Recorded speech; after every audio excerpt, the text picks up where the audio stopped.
கிறிஸ்துவுக்குள் மிகவும் அன்பான தேவ ஜனமே, ஆண்டவராகிய இயேசு கிறிஸ்துவின் இன்ப இனிய நாமத்தில் உங்கள் ஒவ்வொருவரையும் இயேசுவே என்னோடு பேசுவே என்கிற இந்த தின தியான நிகழ்ச்சிக்கு வாழ்த்தி வரவேற்பதில் என் ஆண்டவருக்குள் நான் மிகவும் சந்தோஷமா இருக்கிறேன்.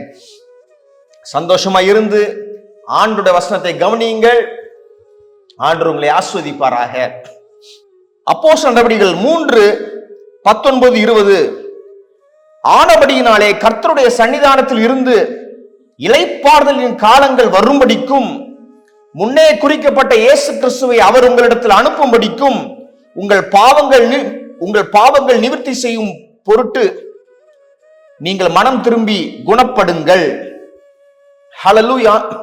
பாருங்கள், இளைப்பாறுதலின் காலங்களை ஆண்டவர் உங்கள் வாழ்விலே கட்டளையிடுகிறார். Hallelujah. Times of refreshing. Hallelujah. ஆமா, களைச்சு போயிருக்கிற உங்களுக்கு ஆண்டவர் இளைப்பாறுதலின் காலங்களை கட்டளையிட போகிறார். ஹல்லேலூயா. பாருங்கள், 1 சாமுவேல் 1:15 பின்பகுதி, நான் கர்த்தருடைய சந்நிதியில் என் இருதயத்தை ஊற்றிவிட்டேன். இது சாமுவேலின் தாய் அன்னாள் கூறுகிறார்கள். அவங்க சொல்றாங்க, கர்த்தருடைய சமூகத்தில் என் இருதயத்தை ஊற்றிவிட்டேன். 1 சாமுவேல் 1:18 பின்பகுதி சொல்லுகிறது, அப்புறம் அவள் துக்க முகமாய் இருக்கவில்லை. ஹல்லேலூயா. கர்த்தருடைய சன்னிதானத்துல பிரசன்ஸ்ல என் ஹார்ட்டை ஊத்திட்டேன். பெண்ணினாள் என்கிற என்னுடைய கணவனுடைய இன்னொரு மனைவி என்ன செய்யறா, என்ன துக்கப்படுத்திட்டே இருக்கிறா அப்படின்னு சொல்றாங்க அந்த அம்மா, அண்ணாள் அம்மா. என்னை எப்பொழுதும் அவள் துக்கப்படுத்தி கொண்டே இருக்கிறாள். எனக்கு வேதனையா இருக்குது. அவன் முகத்தையே பார்த்துட்டு இருந்தேன், எனக்கு வேதனை இருந்தது.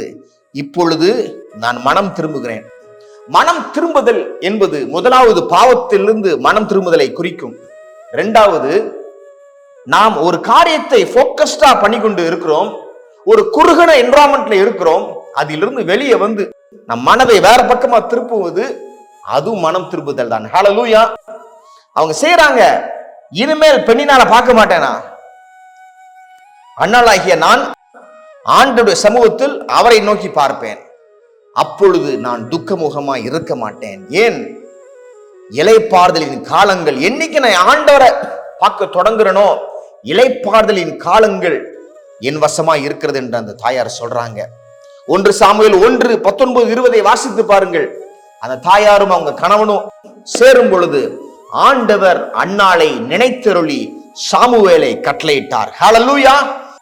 இளைப்பாறுதலின் காலங்களிலே ஆண்டவர் உங்களை ரெஃப்ரெஷ் பண்ணி பலப்படுத்தி அவர் பக்கமாய் உங்களுடைய முகத்தை திருப்பி அவர் உங்களுக்கு உங்களுடைய மன விருப்பத்தை கிறிஸ்துவுக்குள் நிறைவு பண்ணுவார், நிறைவேற்றுவார். ஹல்லேலூயா. பாருங்கள், பிலிப்பியர் 3:8 வாசிக்கிறேன். அது மாத்திரமல்ல, என் கர்த்தராகிய இயேசு கிறிஸ்துவை அறிகிற அறிவின் மேன்மைக்காக எல்லாவற்றையும் நஷ்டம் என்று எண்ணிக்கொண்டிருக்கிறேன். பவுல் சொல்றாரு, முன்னாடி என் மனசு ஃபுல்லா கமாலியல்கிட்ட படிக்கிறது, அறிவுபூர்வமான காரியங்களை யோசித்து கொண்டே இருப்பேன்.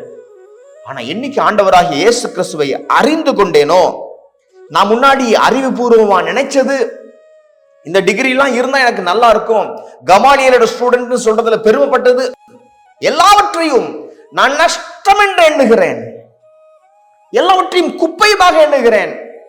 உங்க சர்டிபிகேட் எங்க இருக்கு பவுல் அப்படின்னு கேட்டா, அது குப்பையில இருக்கும். ஏன் பவுல், உங்களுக்கு எதிர்காலம் இல்லையா? அந்த சர்டிபிகேட் தான் யூஸ் ஆகுமே. ஆண்டவராகிய இயேசு கிறிஸ்து நிமித்தமாக அவைகளை குப்பையாக எண்ணுகிறேன்னு சொல்லுவார் அவர். ஹல்லேலூயா. பாருங்கள், சர்டிபிகேட் எங்க இருக்குன்னு கூட அவருக்கு தெரியாதா இருக்கும். ஒரு உதாரணத்துக்கு உங்களுக்கு புரியணும்னு சொல்றேன். அப்போ அவ்வளவு தூரம் எல்லாத்தையும் குப்பையாக எண்ணி விட்டார் அவர். மனம் திரும்பி விட்டார், மனசு திரும்பிருச்சு. எதை பக்கமா திரும்பிருச்சு? ஆண்டவராகிய இயேசு கிறிஸ்துவை அறிகிற அறிவின் மேன்மை. ஃபுல்லா இயேசு கிறிஸ்து மைண்ட் ஃபுல்லா இருக்கு, அப்படியே ஃபிளட் ஆயிருச்சு அவருக்கு. ஆண்டவருக்கு பைத்தியமா அலையறாரு, இயேசு கிறிஸ்துவுக்கு பைத்தியக்காரன் பவுல்னு சொல்லிட்டு அலையறாரு. ஹல்லேலூயா. அவன் பாருங்க, ஆண்டவராகிய இயேசு கிறிஸ்துவை அறிகிற அறிவின் மேன்மைக்காக நான் எல்லாவற்றையும் நஷ்டம் என்று எண்ணுகிறேன், குப்பையாக எண்ணுகிறேன் என்று சொல்றாங்க. ஹல்லேலூயா. அன்னாள் ஆண்டவர் பக்கமாக அவர் சமூகத்தில் போய் தன் இருதயத்தை ஊற்றினது போல, பவுல் முன்னாடி அவருடைய காரியங்கள்லாம் மறந்து இப்போ இயேசு கிறிஸ்துவை அறியணும்ட்டு ஃபுல்லா அதுல போக்கஸ் பண்ணது போல, நீங்க காலை நேரத்துல உங்க மனசை நீங்க ஆண்டவர் மாத்திரம்னு சொல்லி பிரயாசப்படுங்க. ஆண்டவர் இளைப்பாறுதலின் காலங்களை உங்களுக்கு கட்டளையிடுவார். நாம் ஜெபிப்போம் வாருங்கள். ஆண்டவரே, இந்த ஜனங்களுக்கு அவங்க மனசுல உம்முடைய தொடுதல் உண்டாகட்டும். அது நிமித்தமாக இளைப்பாறுதலின் காலங்கள் வரட்டும்பா.